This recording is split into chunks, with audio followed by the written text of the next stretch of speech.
al Rodrigo, que quieras aclarar alguna cuestión formal o algo que haya con... Porque hoy era la entrega, ¿no? Hoy es la entrega, sí. Vamos a ir corrigiéndolos en la medida en que podamos. La idea es hacerlo lo antes posible. Y bueno, no, en realidad es escucharlas, a ver si tuvieron alguna dificultad administrativa. Si no, en cualquier caso lo podemos hablar en las comisiones el día miércoles. Recuerden que hoy no hay prácticos, ¿sí? Que hoy es solo teóricos.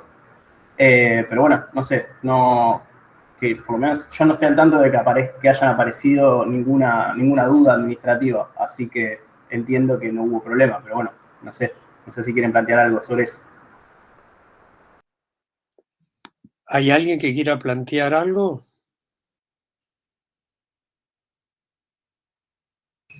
Perdón, perdón.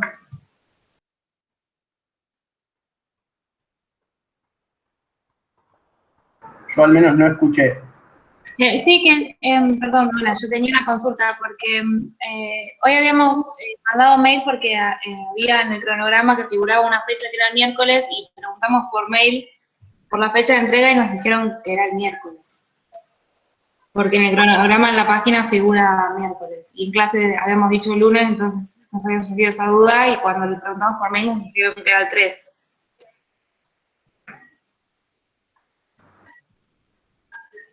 Perfecto, bueno, si esa fue, yo no estaba al tanto de eso, pero si esa fue la respuesta por mail, me parece fenómeno, listo, quedamos que la entrega es el miércoles. Si quienes lo hayan entregado ahora, por supuesto no hay problema.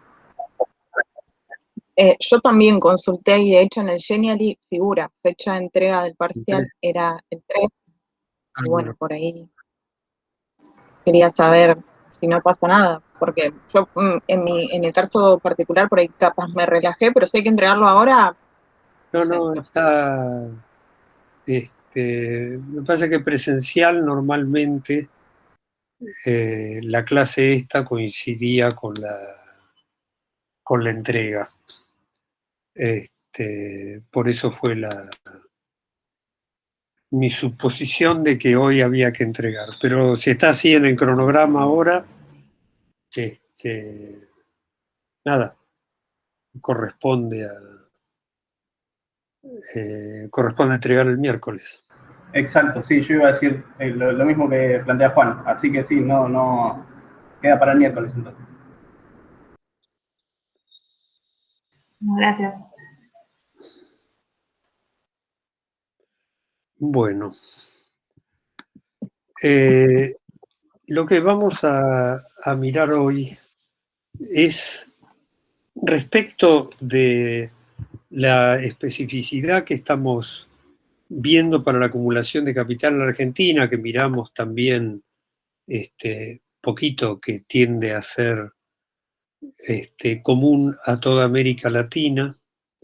Uno puede, hago esta aclaración, aprovecho la oportunidad, uno puede hacer alguna diferenciación, incluso en todo el desarrollo histórico, de alguna especificidad distinta, pero no absolutamente distinta, en el caso de México, que después sí, en un punto que vamos a mirar nosotros, tiene un cambio de situación específica. Pero el resto de América Latina ha seguido las formas estas que nosotros estuvimos viendo. La vez pasada había dicho, la parte de la industrialización, llamada por sustitución de importaciones, en realidad es reflujo de renta de la tierra y extracción de plusvalía a los obreros, pero reflujo de renta de la tierra como ganancia de los capitales industriales de lo que yo llamo países clásicos, desde donde afluye la renta hacia la Argentina,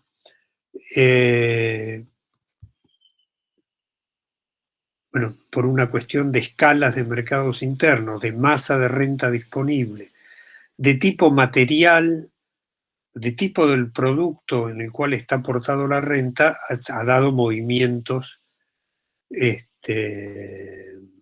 con diferencias específicas dentro de la especificidad que marcábamos. Pero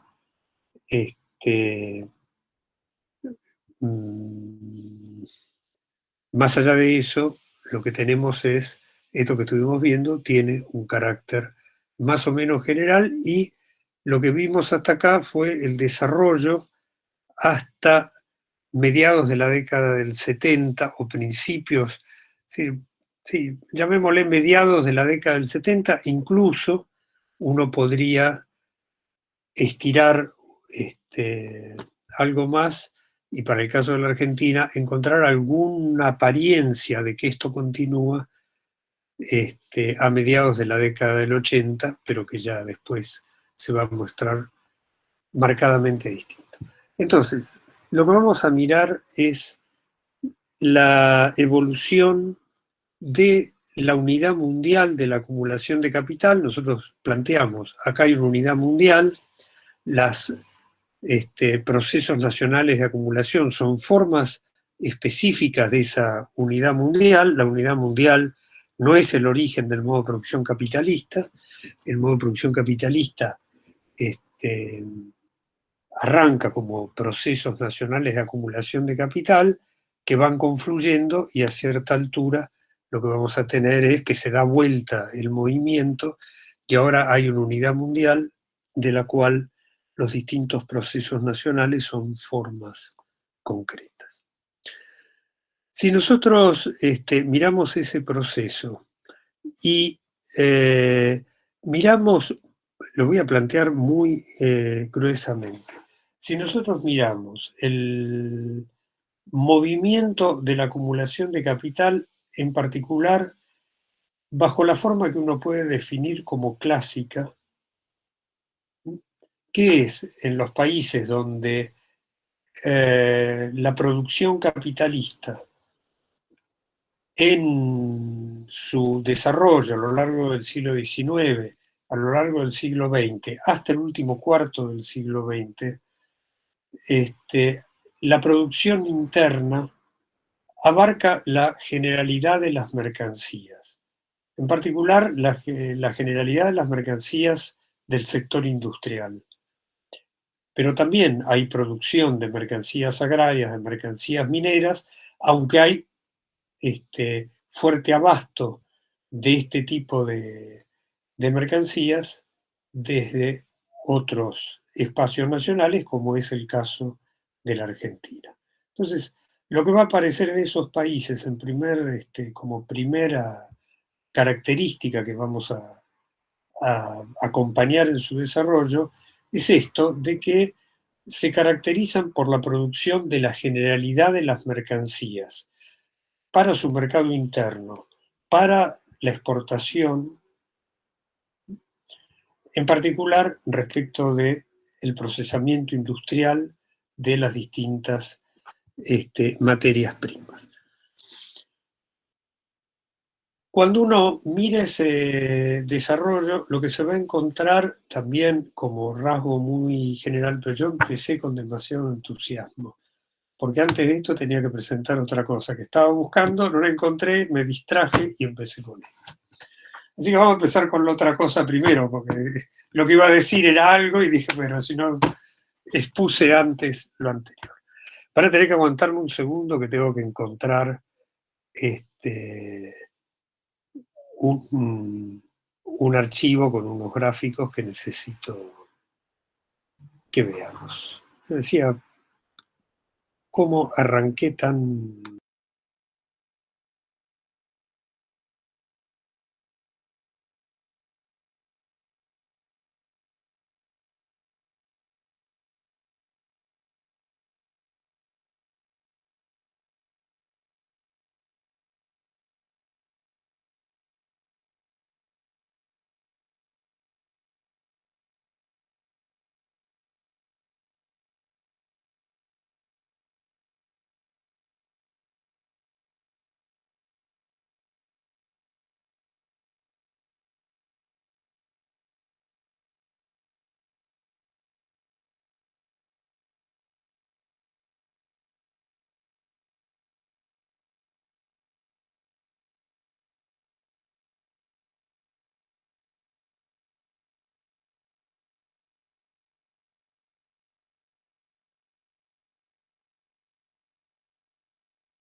Bueno, lamentablemente no encuentro algún PowerPoint con los gráficos más actualizados, y lo que encontré llegan hasta el año 2013. Extraña que no,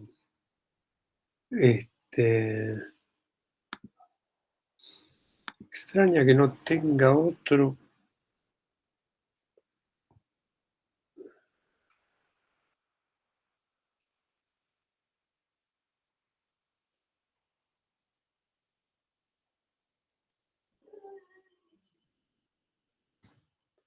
Bueno.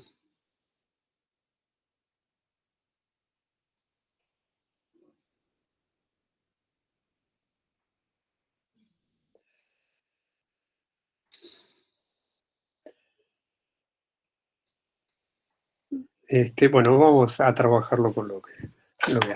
Lo que yo me había olvidado de plantear, que hace a la cuestión de qué pasa con la acumulación de capital en la Argentina, qué transformaciones va a experimentar, en particular en eso que vimos en la primera clase, cuando mirábamos los gráficos sobre la Argentina, que hay un cambio en mediados de la década del 80, un cambio que se hace visible a mediados de la década del 80. Si hasta ahí el Producto Bruto crecía o había estado estancado durante la dictadura, a partir de ahí el valor, en términos de valor, el producto se contrae. Si hasta ahí el salario había crecido hasta el año 74, donde alcanzó un pico, cae violentamente con la dictadura, parece que se recupera en el año 84 con la democracia sin proscripciones, e inmediatamente se derrumba y cae por debajo del nivel de la dictadura y nunca más recupera el nivel que había tenido en el año 74, incluso en el año 84.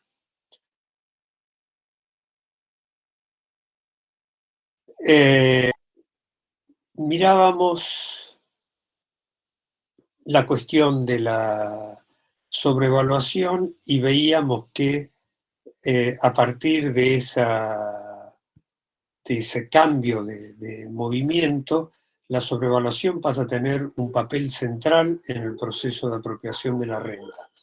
Sí, anteriormente lo había tenido, pero acá aparece claramente asociada como forma, o claramente presente como forma de apropiación de la renta. Habíamos visto convertibilidad, pero vimos también después cómo la imposibilidad de sostener la sobrevaluación del peso de la convertibilidad da lugar a una fuerte subvaluación del peso, pero que después se va revirtiendo y va pasando a un nivel de sobrevaluación que dijimos en promedio no, pero puntualmente se aproxima a los niveles de la convertibilidad. Entonces, ¿qué transformación hay en este proceso de acumulación que sigue reproduciendo su especificidad? Para mirar esto, entonces, me dejo de problema menos, y lo que vamos a mirar es que el movimiento de la unidad de la producción y consumo sociales, la unidad del movimiento del capital total de la sociedad, está sometido a movimientos de carácter cíclico que culminan en crisis de superproducción general. Hay algunas de esas crisis que son mucho más agudas, que son la culminación de un movimiento cíclico mucho más agudo en cuanto a la amplitud que tiene, más prolongado en su desarrollo. Y hay movimientos cíclicos que son mucho más cortos y que son mucho menos agudos. Yo voy a hacer una explicación muy breve de las determinaciones, especialmente de los movimientos más profundos. Pero lo primero que vamos a tener es que se registra, y estadísticamente hay un registro en Estados Unidos que se reconstruyó hasta mediados del siglo XIX, de un ciclo que tiene una duración de aproximadamente 5 años, está medida en trimestres, entonces les da 4,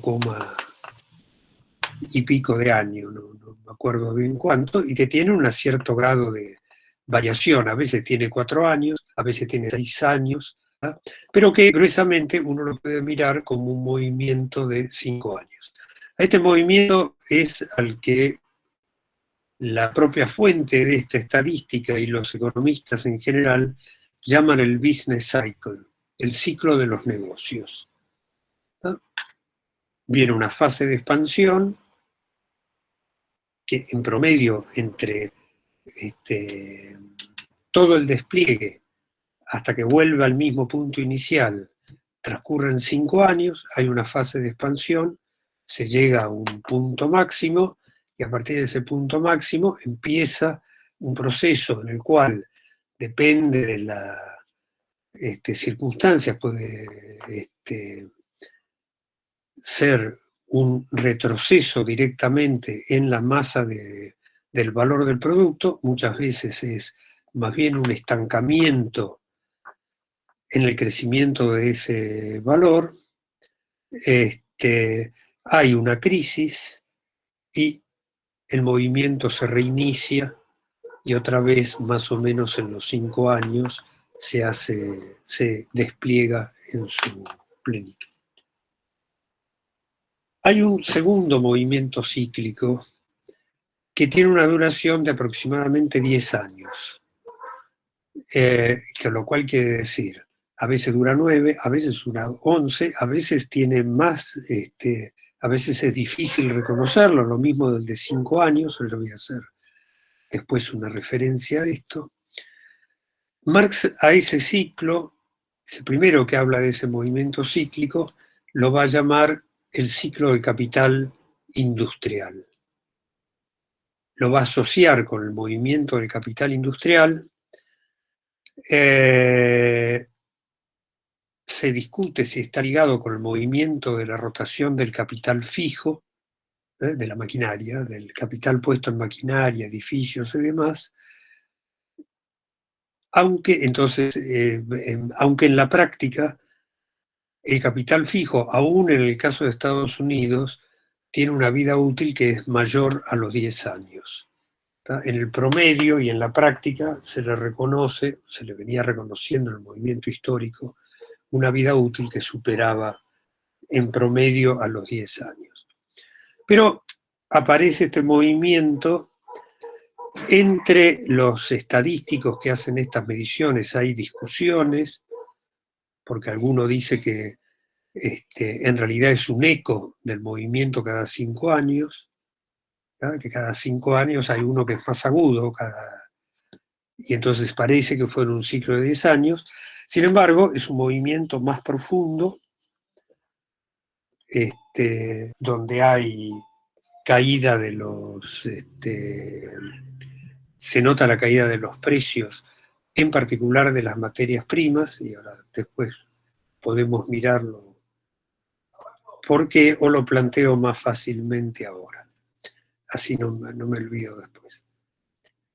La producción industrial en general, si se enfrenta a una situación en la que sobra producto, puede frenar la producción relativamente rápido, ¿no? Se hacía 3 turnos, pasa a ser 2 turnos y la producción se frenó inmediatamente, hacía 2 turnos, pasa a ser 1, tiene una elasticidad más grande para moverse. Pero la producción agraria en particular y la producción minera, por una circunstancia que yo voy a poner ahora, les ocurre lo siguiente. Viene una fase de expansión de la acumulación de capital en general y crece la demanda por materias primas. ¿Qué pasa con las materias primas agrarias? Primero, tomo los cultivos anuales. En el caso de la soja es muy manifiesto y va a ser relevante para lo que vamos a seguir mirando en la Argentina. La soja es un cultivo que tiene un ciclo algo menor del año, incluso en la Argentina, en algunas regiones se puede hacer un doble ciclo entre trigo y soja, en un mismo año, un poco estirado, se hacen dos siembras distintas, pero el ciclo normal de la producción de granos en general es un ciclo anual. Entonces suben los precios y hasta que se esté en condiciones, porque subió la necesidad social solvente, hasta que se está en condiciones de responder a ese aumento de la demanda, hay que esperar que salga la siguiente cosecha. Pero la siguiente cosecha tiene que haberse aumentado, si no salió en la escala más o menos normal que venía teniendo. Y entonces, cuando se va a sembrar la siguiente campaña, ya tiene que estar presente que hay un fuerte aumento de precios, de manera de que tiene sentido aumentar la escala de la producción. Pero si el crecimiento de la demanda se sostiene, siempre el aumento de la producción viene corriendo de atrás y viene tardando en poder satisfacer ese aumento de la demanda. Hasta que se revierte el ciclo que estaba transcurriendo, la acumulación de capital en general, y empieza la fase de contracción o la fase de hacerse más lento el crecimiento. ¿Y qué pasa? Cuando ocurre eso, la producción agraria todavía no alcanzó la cúspide de su expansión, porque venía con precios que venían subiendo. Y entonces hay que frenar el aumento de la producción, pero para eso hay que esperar que esta campaña que venía subiendo salga, con lo cual, como sale expandida, tira más para abajo los precios. A continuación, hay que interrumpir la siembra de la cosecha siguiente, recién al cabo de 2 años o 3 años, y además depende de la caída inicial de los precios, la producción agraria se empieza a contraer. Con lo cual, lo que uno siempre va a encontrar relativo a estas, en particular a los productos agrarios, es que los precios de esos productos agrarios tienen fluctuaciones mucho más agudas que los precios de las mercancías en general, que los índices de precios. Lo cual muchas veces es leído como, porque claro, esto es lo que los desgraciados nos hacen, que hacen bajar el precio para comprarlo barato, y es un movimiento de carácter que hace al mecanismo propio de la unidad de la producción y consumo sociales en el modo de producción capitalista. En el caso de la ganadería vacuna, que es otro caso que es sumamente relevante para la economía argentina, es peor todavía, porque el ciclo de producción del ganado para carne depende de las épocas históricas, pero desde el servicio para que la hembra quede preñada, hasta la aparición, hasta que el ternero llega a los 2 o 3 años, que es la edad de faena, han pasado 4 o 5 años. Y entonces suben los precios y para poder responder expandiendo la producción frente a esa subida de precios, primero se va a tardar un montón de tiempo, pero segundo, va a haber que retirar hembras que se iban a faenar, hay que retirarlas para usarlas como madres. Si no, no hay forma de aumentar la cantidad de carne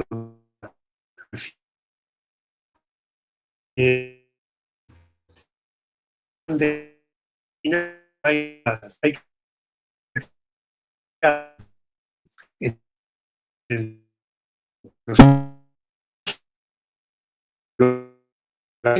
primero se contrae para poder expandirse, con lo cual la oscilación se hace mucho más violenta. Cuando los precios empiezan a caer, está llegando la producción expandida y ahora hay que contraer la producción. Y para contraer la producción hay que, lo que en la jerga de esta producción se llama, hay que liquidar vientres. Hay que mandar a faena hembras que estaban destinadas a la reproducción. Y entonces, primero es el momento que está más expandida la producción. La producción se puede frenar muy despacio, así que sigue fluyendo animales en cantidad. Venían los que tenían ya 3 años, pero también estaba expandida la que tenían 2 años, estaba expandida la que tenían 1 año. Entonces, hasta que eso se desagota, pasa todo un tiempo. Y lo que va a ocurrir, además, es que vacas que estaban destinadas a la reproducción se faenan y se mandan al consumo, con lo cual se multiplica la oferta de carne. Entonces, eso le va a dar a los procesos de acumulación de capital, donde la renta de la tierra agraria juega un papel central, le va a dar formas necesariamente más fluctuantes que las que tienen los países en los cuales esta producción es una parte, no el eje del proceso de acumulación de capital, sino un elemento en el proceso de acumulación de capital. En el caso de la producción minera, las situaciones son mezcladas porque hay veces donde la minería se puede interrumpir, se avanzó en la producción, se puede interrumpir, hay producciones que no se pueden interrumpir con esa facilidad, como es el caso del petróleo. Se empezó a perforar más pozos porque subía el precio del petróleo y había que aumentar la producción y de repente hay que cortarlo. Y el pozo que ya está perforado es, en muchos casos, no se puede interrumpir el flujo del petróleo, puede no alentarse el flujo, pero no se puede interrumpir. Hay casos que si se interrumpe después se hace irrecuperable. Entonces, hay situaciones no tan agudas como en la agricultura, pero que también pueden aparecer provocando una fluctuación del precio y por lo tanto una fluctuación de la masa de riqueza social que afluye hacia la economía nacional más aguda que en los procesos nacionales de acumulación de capital, donde la renta no juega un papel específico.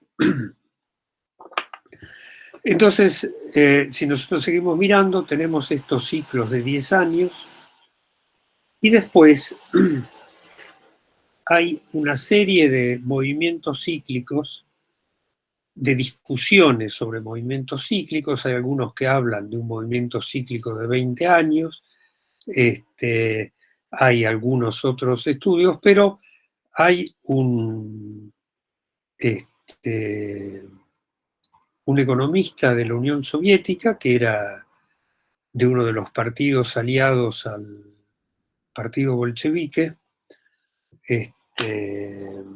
no me acuerdo si eran social revolucionarios o algo por el estilo, que hay que pensar en la década del 20, se pone a analizar toda una serie de estadísticas y dice, aparte de estos movimientos, hay movimientos que duran entre 40 y 60 años y que son movimientos mucho más agudos que cualquiera de los otros y que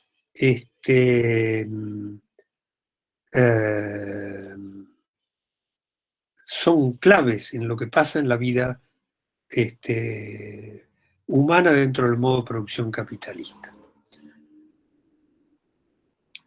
Y tiene lo que termina siendo una desgracia personal para él, la desgracia de descubrir esto en la década del 20, cuando en la Unión Soviética lo que se plantea es el capitalismo va a entrar en su crisis final. Cuando estalla la crisis del 30, la imagen es, esta es la crisis final del modo de producción capitalista. Y lo que dice este autor, que se llamaba Kondratiev, es, de esta ya hubo antes. De esta ya hubo antes y el modo de producción capitalista se reprodujo. Va a ser muy cuestionado por Trotsky, que todavía estaba en la Unión Soviética, con una explicación de que no, que son grandes fases y que son esas fases que terminan por, se escribe, yo no quisiera equivocarme con el final, pero se escribe con K, Kondra y Tiev, creo que con B corta, si no me recuerdo mal. O con F, sí, con B corta. Y lo que responde Kondratiev es, yo no puedo explicar el porqué de este ciclo, pero las revoluciones, las guerras, eso que Trotsky decía que era lo que terminaba el ciclo, son parte de este movimiento. Corresponden a este movimiento, no son factores que vienen de fuera, con la consistencia de decir, esta es la unidad de la acumulación de capital, esto es el movimiento. Ahora, Marx no habla de estos ciclos, hay que pensar que movimientos de 50 años en promedio a principios del siglo XX, quiere decir de historia del capitalismo, Marx dice, el ciclo industrial se desarrolla con el desarrollo de la maquinaria, ¿no? Con suerte, había 2 ciclos desarrollados, tal vez 3 anteriores, ¿no? Y en la época de Marx, ni siquiera 3, había 1, o 1 y un poco en su curso de desarrollo. Pero Marx hace el análisis del carácter cíclico y de las crisis en el modo de producción capitalista y va a plantear 2 determinaciones, no cierra el desarrollo, y va a tener en algunos lugares un tipo de explicación y en otros lugares otro tipo de explicación, pero que uno puede sintetizar en esto, que es una de los movimientos que hacen a las crisis en el modo de producción capitalista y en las consecuencias al desarrollo cíclico de la acumulación de capital, es que con el desarrollo de la maquinaria, el capital constante crece a expensas del capital variable, el capital variable es cada vez relativamente más chico, por más que crezca la tasa de plusvalía, sobre una base que es cada vez más chiquita, lo que Marx va a plantear es, inevitablemente, la tasa general de ganancia va a tender a caer. No lo llega a desarrollar como determinación ni como término absoluto del modo de producción capitalista. En el Capital, en el tomo 1 del Capital, donde está puesto la superación del modo de producción capitalista, no aparece esta determinación. Uno puede decir, bueno, porque en el tomo 1 no está desarrollada la tasa general de ganancia, pero esto es un elemento que uno tiene que tener presente. Ha habido toda una serie de discusiones acerca de si cae o no cae la tasa general de ganancia. Es una medición muy discutible, porque Marx se refiere al capital, es un problema del capital productivo, no es un problema del capital comercial, y en el registro de las contabilidades nacionales es imposible separar capital productivo de capital comercial. Ni siquiera el capital industrial es simplemente un capital productivo.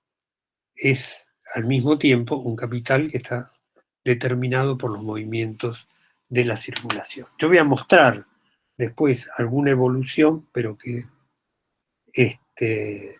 hay que tomarlas con muchas pinzas, pese a que hay gente que alegremente tira cálculos sobre tendencia decreciente de la tasa de ganancia para todos lados.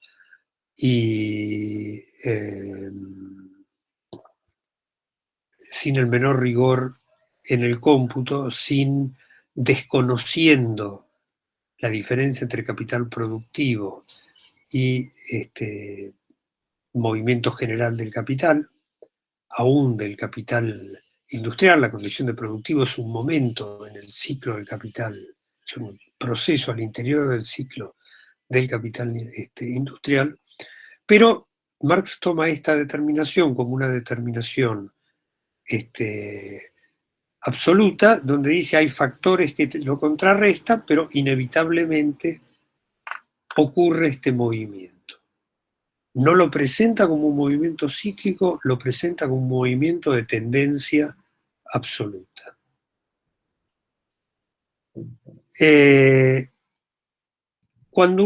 Yo acá lo que voy a plantear es mi trabajo con este tema. No quiero plantear muy corto y simple, te requiere más cosas, pero bueno.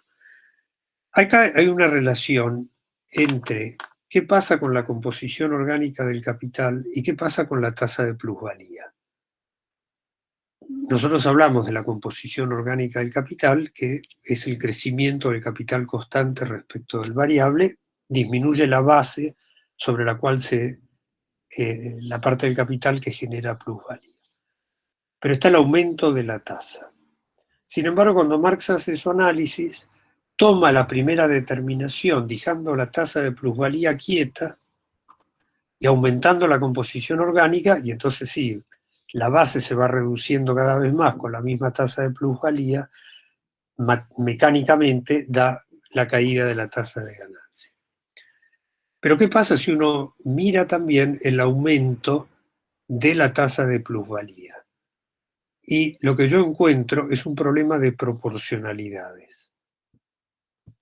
Que si la tasa de plusvalía crece más que proporcionalmente, no es que la composición orgánica, que es más que proporcionalmente, que lo que aumentó la productividad del trabajo,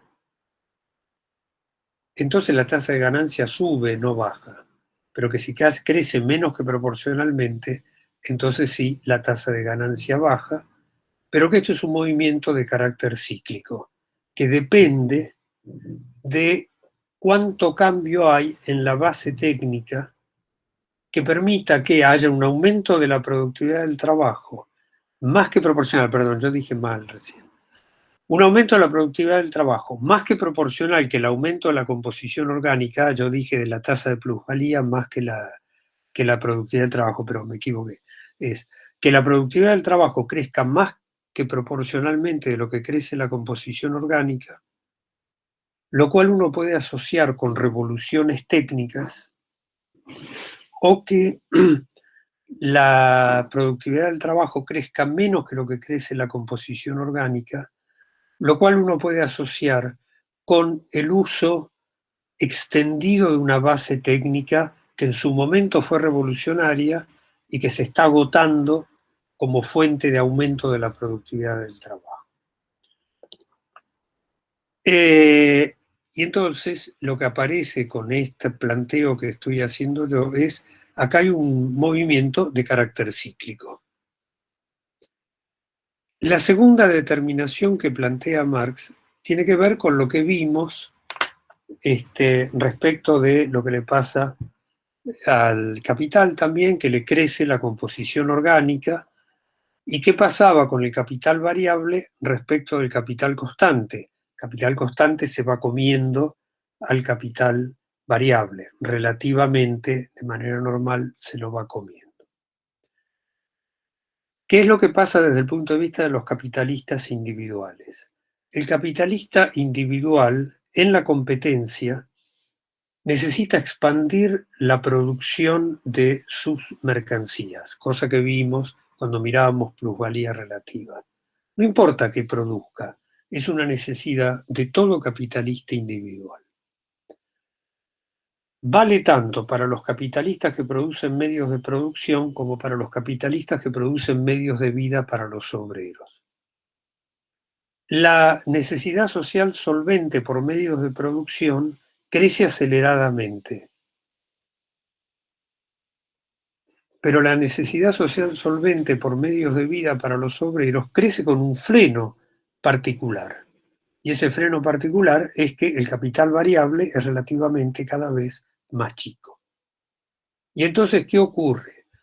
Como acá no hay una unidad a priori entre producción y consumo social, los capitalistas que producen medios de vida para los obreros necesitan seguir expandiendo su producción, como si no tuviera límite esa expansión de la producción.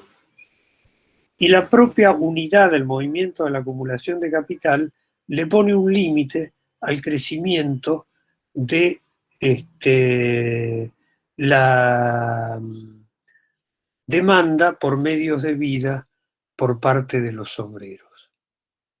Por eso lo que uno tiene delante es una situación en la cual la producción se va separando del movimiento del consumo social de medios de vida para los obreros, y esa unidad tiene que restablecerse en algún momento de manera violenta.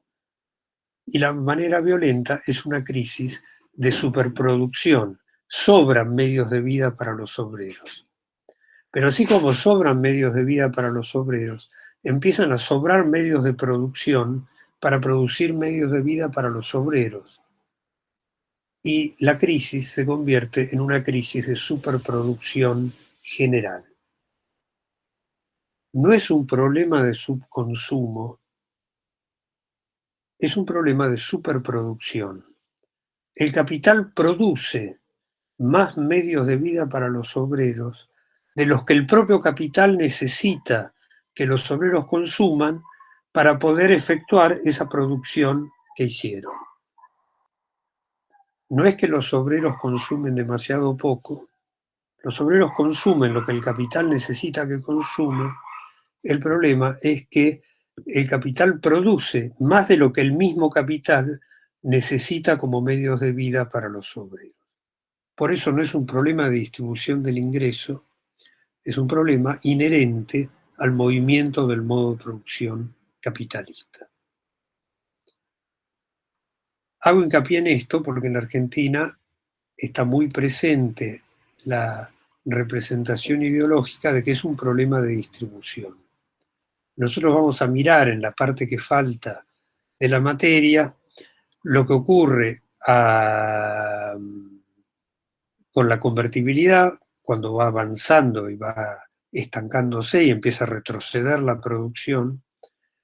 Aparece el planteo de que hay que hacer un shock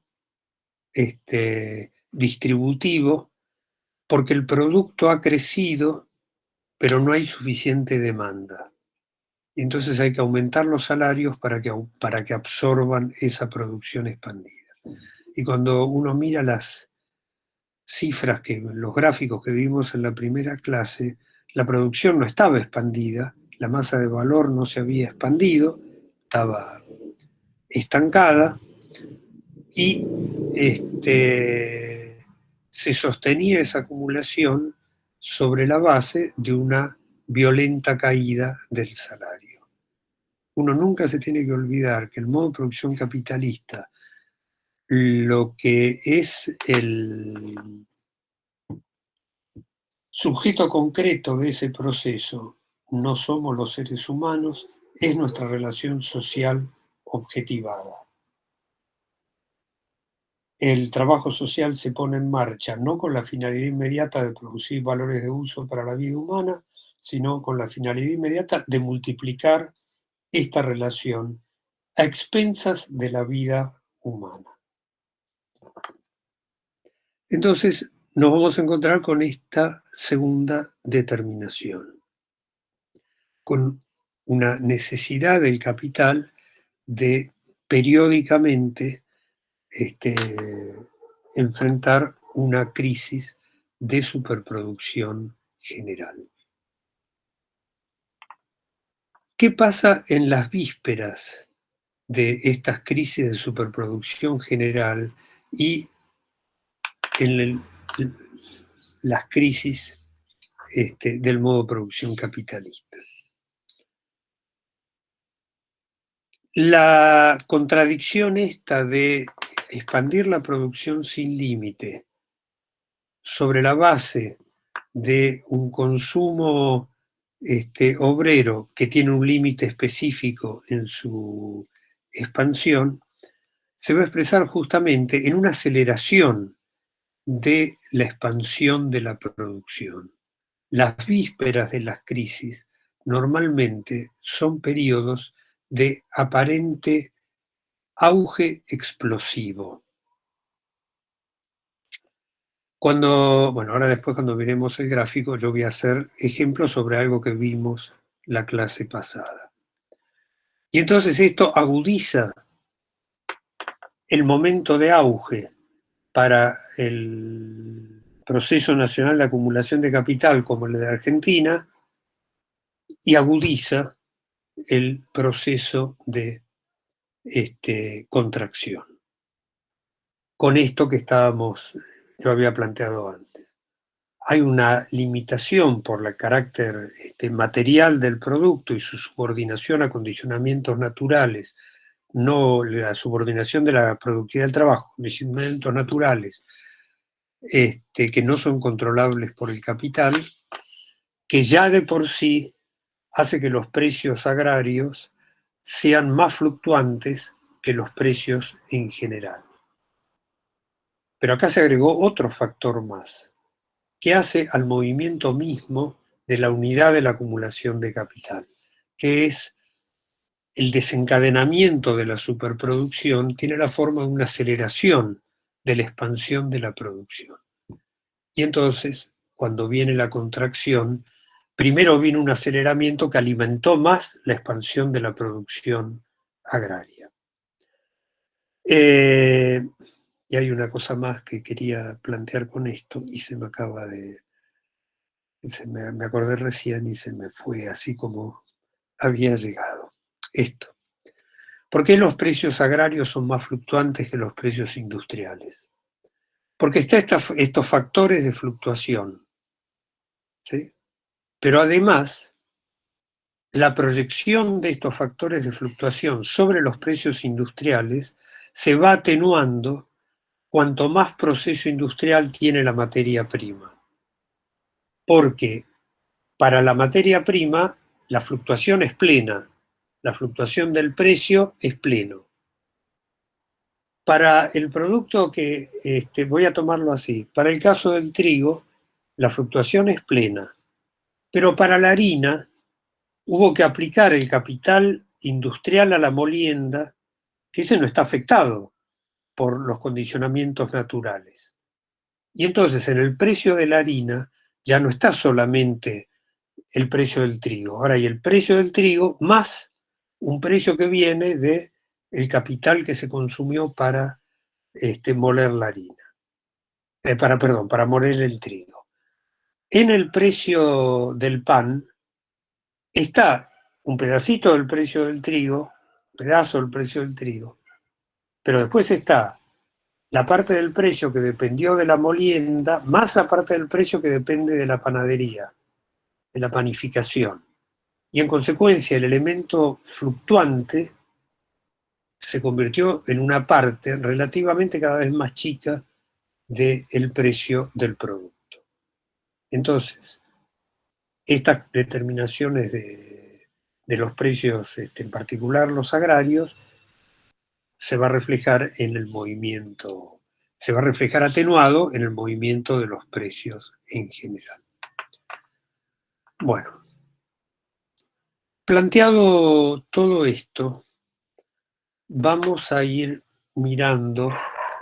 Lo que más bronca me da es porque tengo el gráfico actualizado pero sé que lo tengo en algún archivo que vaya a saber dónde está y que no está hecho en PowerPoint. No está acá. A ver si por casualidad lo tengo acá, pero dudo.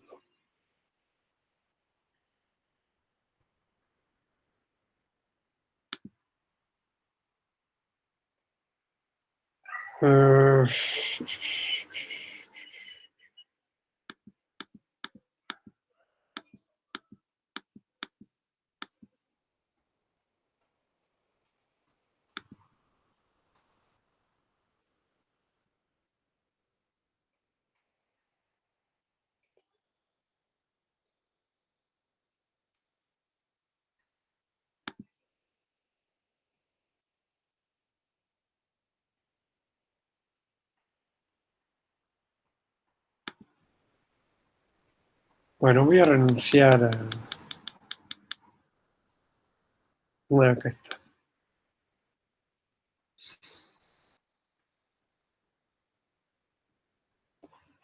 Cuando uno miraba estos movimientos cíclicos para poder mostrarlos,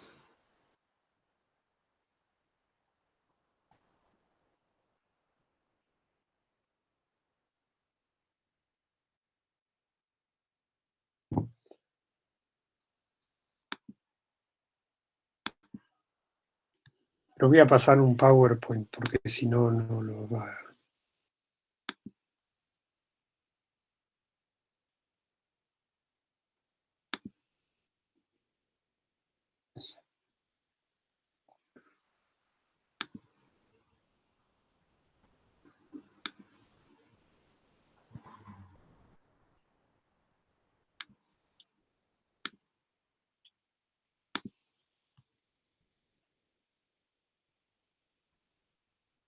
Nada, va a hacerlo más fácil. Lo que uno usaba normalmente para hacer para poder mirar estas cuestiones, era el caso de la economía norteamericana. Porque la economía norteamericana, bueno, a partir de principios del siglo XX, es la mayor economía mundial. Hoy es dudoso si es la mayor economía mundial o no, con lo cual cosas que hoy aparecen pasándole a la economía norteamericana pueden tener un movimiento muy distinto desde el punto de vista de la economía china. ¿Tá? Pero lo que voy a mostrar es esto. Tomo la...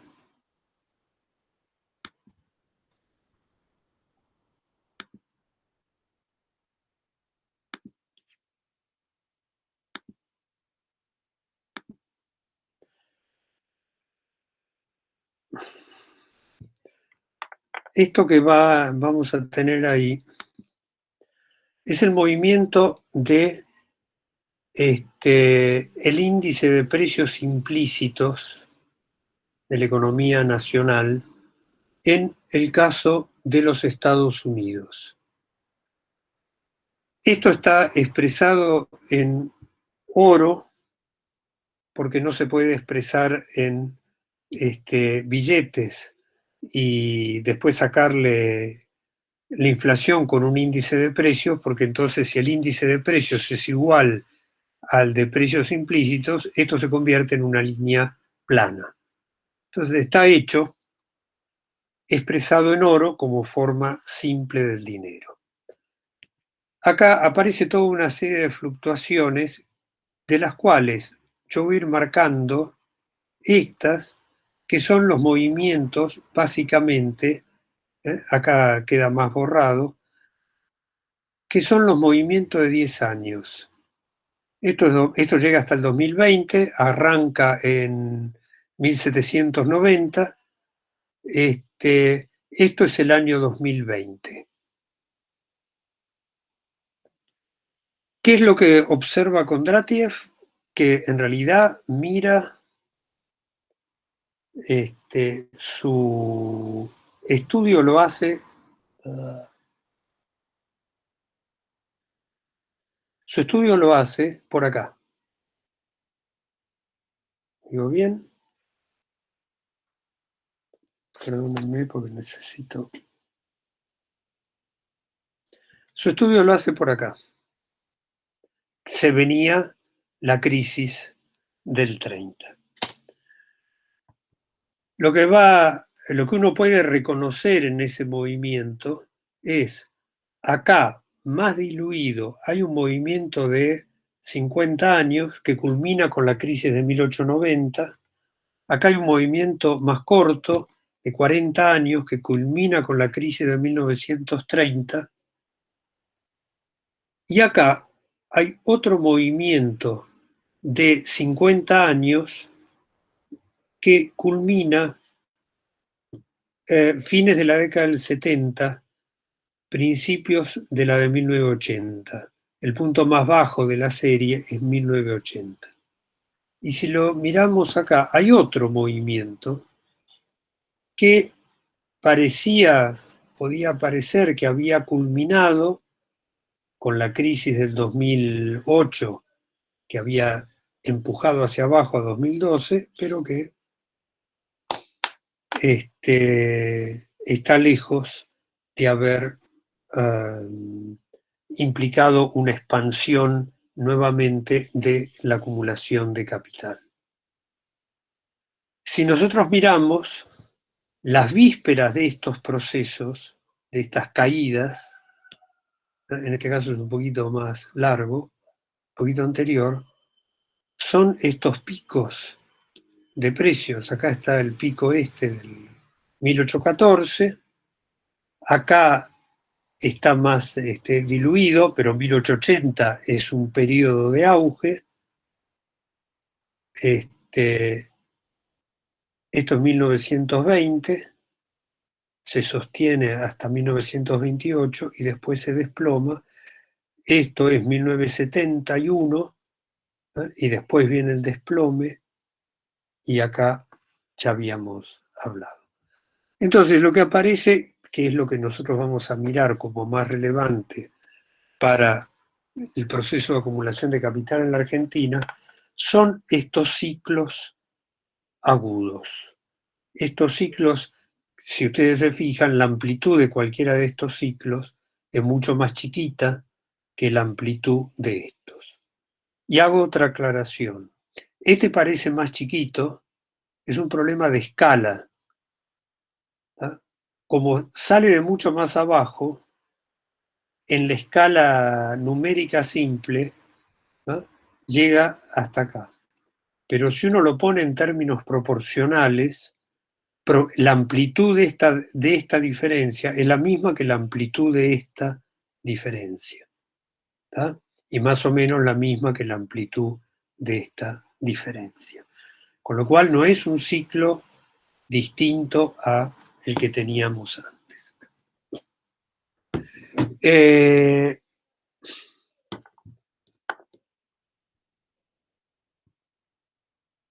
Cada uno de estos crisis de superproducción general,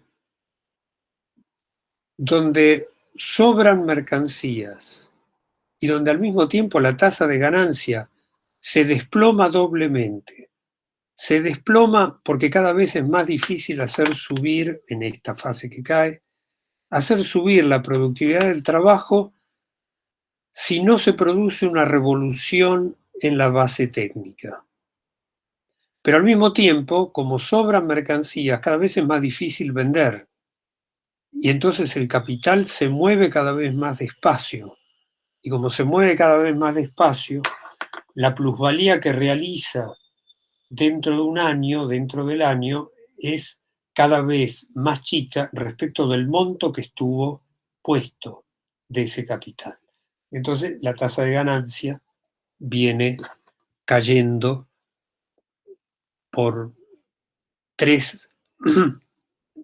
dos determinaciones que a su vez una de ellas tiene un tercer efecto.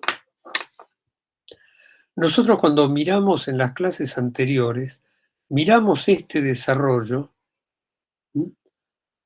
porque esto es esto es 1810. Miramos este proceso de desarrollo. La segunda clase que hablamos específicamente de la Argentina, miramos este movimiento.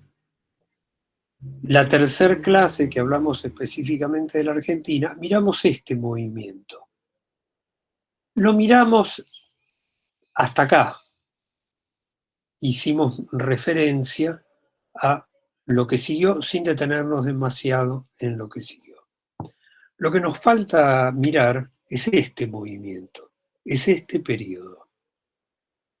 Y lo que vamos a hacer es mirar ese periodo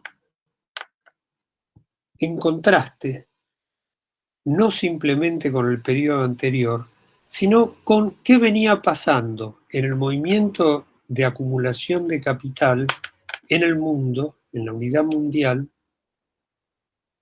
¿Qué pasaba con la base técnica de ese proceso y qué ocurre acá con la base técnica? Y en consecuencia, dijimos, cuando cambia la materialidad del trabajo, cuando cambia la base técnica, cambia la materialidad del trabajo, cuando cambia la materialidad del trabajo, cambia lo que es un obrero, cambia lo que es un capitalista, cambia toda la organización de la vida social en el modo de producción capitalista. Por eso miramos la relación, la unidad orgánica de la relación social general, base, superestructura. A esto es entonces, puesto a grandes rasgos, lo que vamos a tratar, en lo que vamos a tratar de enfocarnos. Hay unos aspectos que yo quisiera también muy esquemáticamente presentar acá, mientras preparo algún otro gráfico para mirar este proceso. ¿Hay algo que quieran plantear hasta acá?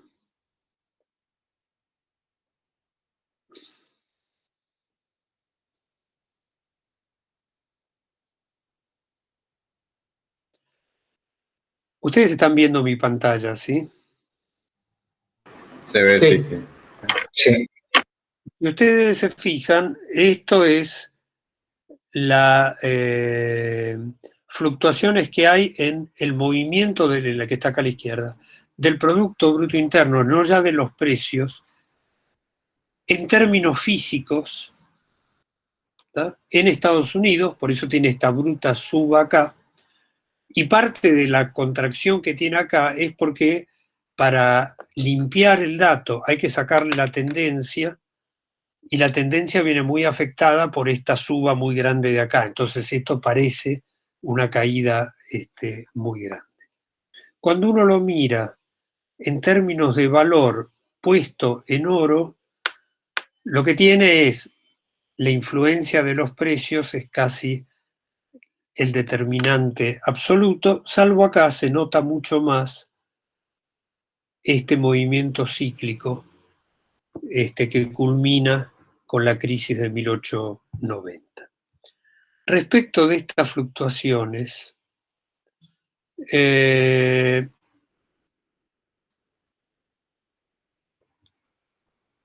vamos a ver si...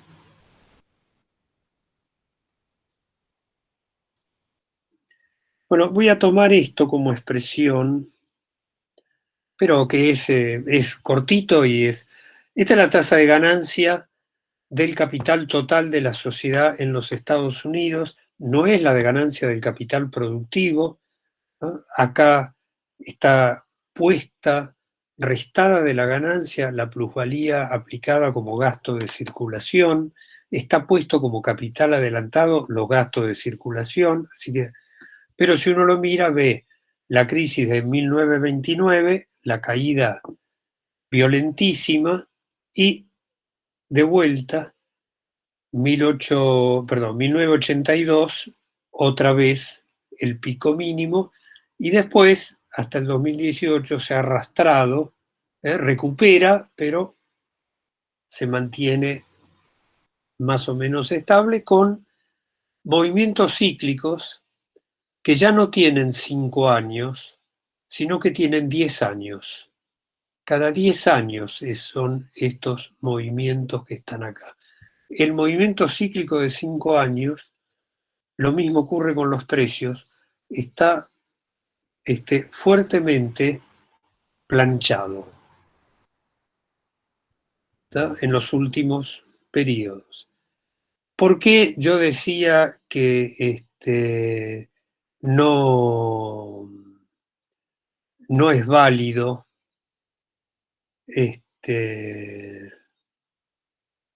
bueno, no desvío en eso. Voy a hacer una observación sobre particularidades de esta crisis de 1890. Esto es cómo evoluciona el producto material en los Estados Unidos y esto es cómo evoluciona la capacidad de gasto salarial. Acá llega hasta el 2017 y llega hasta el 2019. La capacidad del gasto salarial cae cada vez más, se separa cada vez más de el crecimiento del producto material. Y cómo se cierra esta separación, que es en general, acá se pone muy marcada, pero es en general, se cierra a través de esta línea roja, es el ahorro personal en los Estados Unidos. Si ustedes se fijan, desde acá, que es 1973, el ahorro personal era más o menos el 12% del producto, perdón, de los ingresos disponibles. Y cada vez se gasta más, se gasta más, se gasta más. Acá llega la crisis del 2008 y entonces hay una pequeña recuperación del ahorro. Este aumento del gasto es el que va a cerrar esta separación del consumo. Es una de las patas. La otra pata yo la voy a dejar para mirarlo después. Y lo que sí quiero mirar antes de ir al contraste es este gráfico que está acá a la izquierda, donde aparece más claramente. La línea negra es la línea alisada de el valor del producto en oro, Producto Bruto Interno en oro de los Estados Unidos. ¿Está? Es el gráfico que nosotros estábamos viendo antes, solo que acá está alisado con un procedimiento de promedios móviles. Y las superficies estas rojas son la cantidad, tiene toda una serie de ajustes porque las cantidades en términos absolutos son cada vez más grandes, de muertos que hay en la guerra. En la guerra en el mundo. Estados Unidos, la Marina de Estados Unidos, el Servicio de Inteligencia, empezó a hacer este cómputo durante la Segunda Guerra Mundial, lo remontó hasta el fin de las guerras napoleónicas, acá están las guerras napoleónicas tomadas de otra fuente, para contestarse cuántos muertos tenía que sufrir en la guerra, estos son muertos en combate, un país para que ese país se rindiera. Y la pregunta era cuántos muertos tenía que experimentar Japón para que Japón se rindiera en la Segunda Guerra Mundial. Y la respuesta vino antes de que los que construían el modelo que iba a explicar cuántos muertos tenía que haber, ¿tá? Vino con 2 bombas atómicas.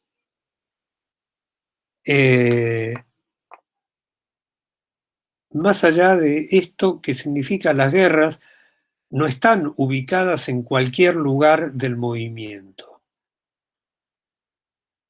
Las guerras están ubicadas en fases de expansión, pero especialmente al principio de la fase de expansión. Y lo que nos vamos a encontrar, esta es la Segunda Guerra Mundial, esta es la Primera Guerra Mundial.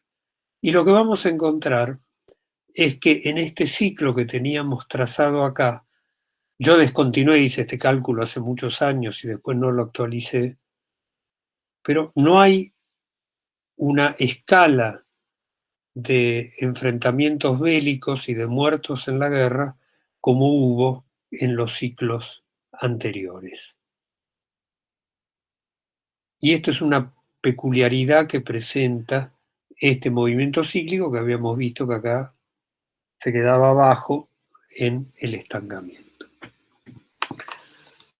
Bueno, entonces, visto esto, teníamos que hacer un corte acá, ¿no?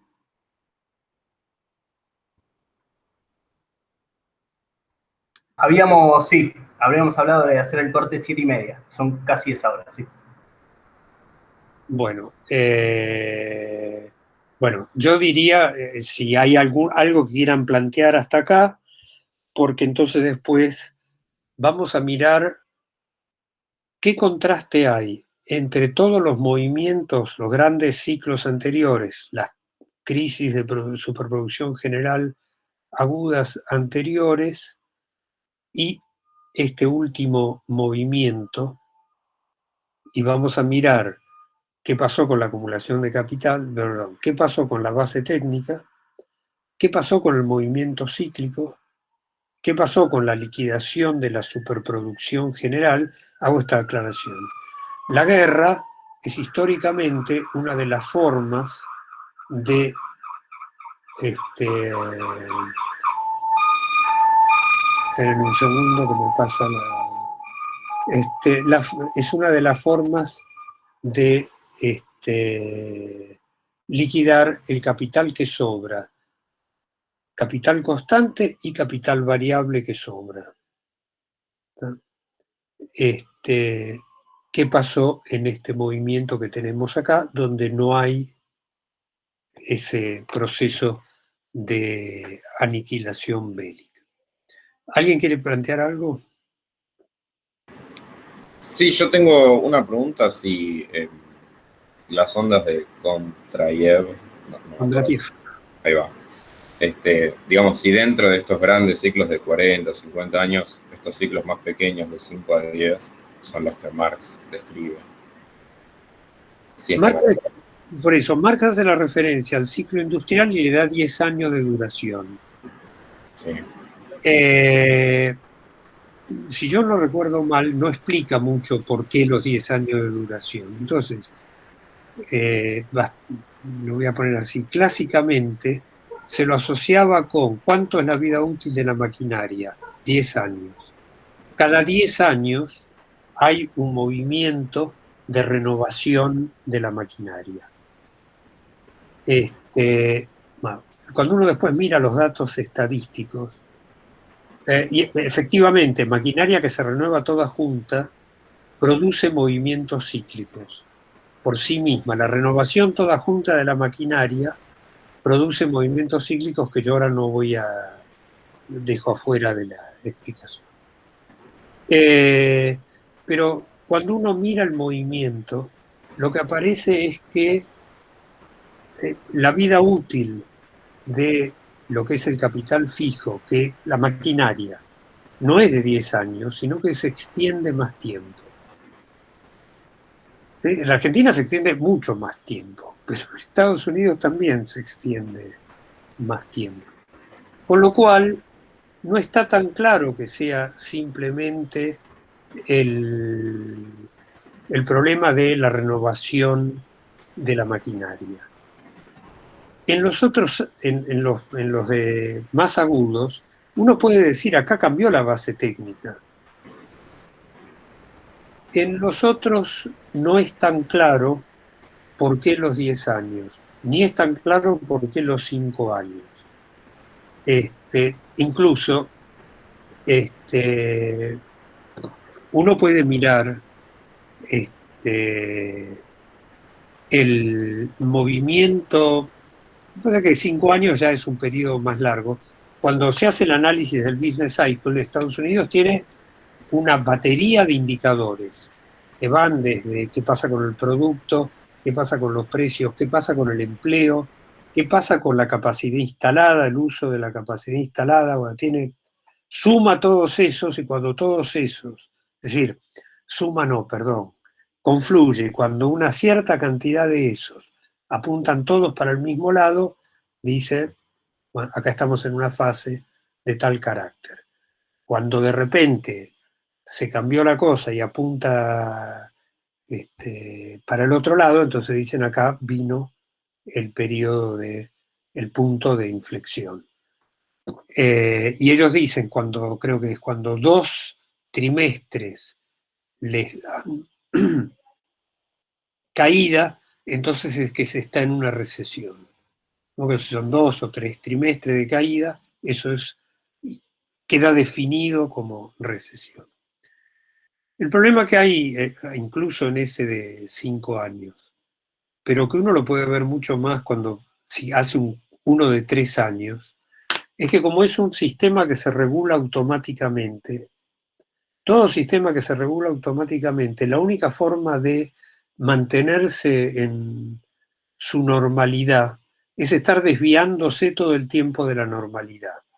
Y desviarse todo el tiempo de la normalidad quiere decir, está una vez arriba, está una vez en el medio, está una vez abajo, está una vez en el medio, está una vez arriba, y entonces yo hago un promedio móvil de 3 años, me va a dar que hay un movimiento cíclico de 3 años.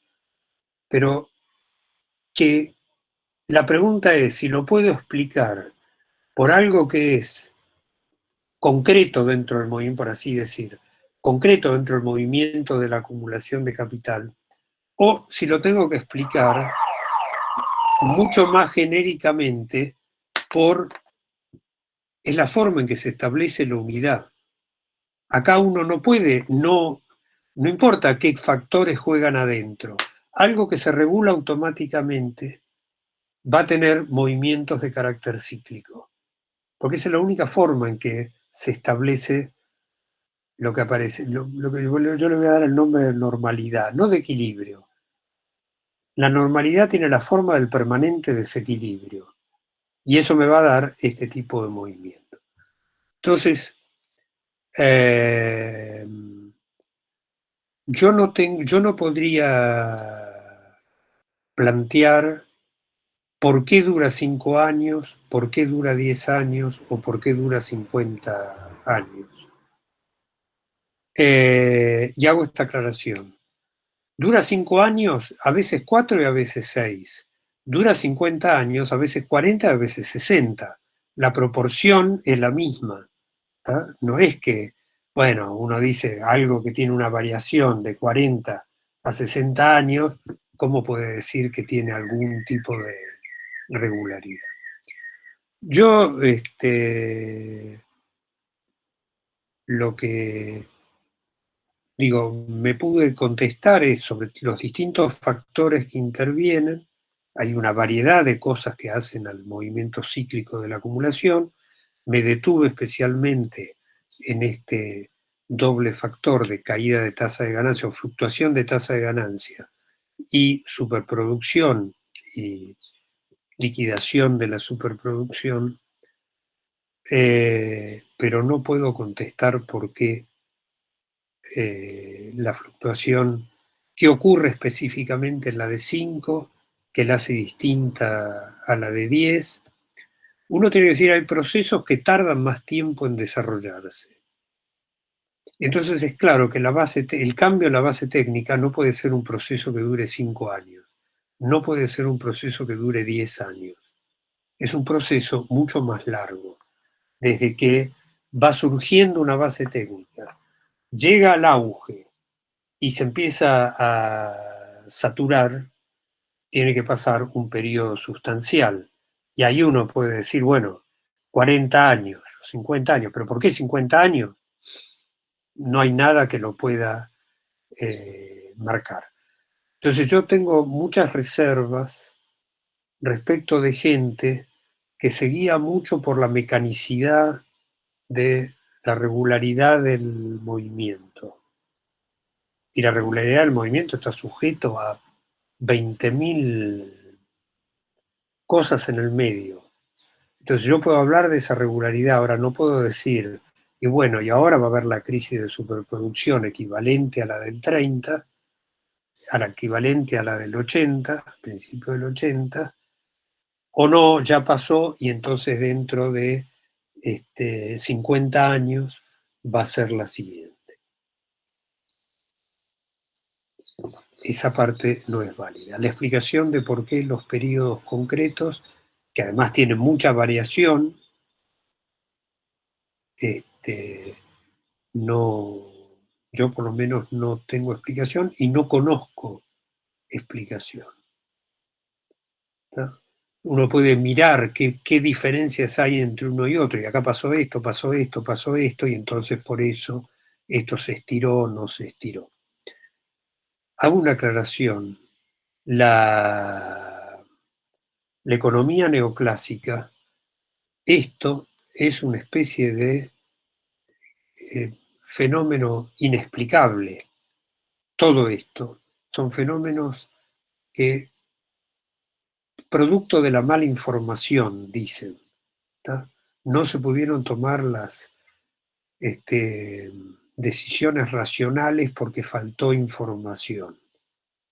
Y esto es anormal, no debería existir. Ahora uno muestra 220 años de esto al que le dice, no, pero esto no debería existir, y la pregunta vuelve a ser, no debería existir, pero juega un papel durante 220 años. Entonces existe, brota del mismo forma de organizarse la producción social. Pero uno mira el caso de Keynes, que es un economista neoclásico, su explicación de los movimientos cíclicos tiene que ver con lo que llama los espíritus animales de los hombres. Y acá no es el problema de hombre en el sentido de ser humano, es el sentido de masculino. ¿Por qué? Porque los hombres tienen momentos en que entran en fases agresivas y entonces la economía, y activas, y la economía entra en una fase de expansión. Y de repente se le adormecen estos espíritus animales a los hombres, a los varones, y entonces la economía entra en el estancamiento. Y hay toda una línea muy grande que hace muchos estudios sobre las formas concretas que siguen los planteos de un economista llamado Schumpeter, que estaba fuertemente asociado con los enfoques keynesianos, que lo que miran es el empresario innovador, cómo se explican los cambios que ha habido en la vida de la sociedad, y porque de repente hay empresarios innovadores y de repente no hay empresarios innovadores. Sí, Schumpeter es mucho más como que cada 20 años sí así sucede, es como muy mecánico, me parece, ¿no? Lo poco que leí de él. Pero también tiene la riqueza que tienen los schumpeterianos es que hacen mucho estudio empírico de algo muy difícil de medir, porque cuando uno quiere hablar de innovación técnica, revolución técnica, ¿qué es lo que puede medir? ¿Qué es lo que puede buscar como indicador? Hay algún indicador que es cómo evoluciona la productividad del trabajo, que yo no mostré el gráfico, pero que es relativo y que no es claro además, y que no existen series tan largas.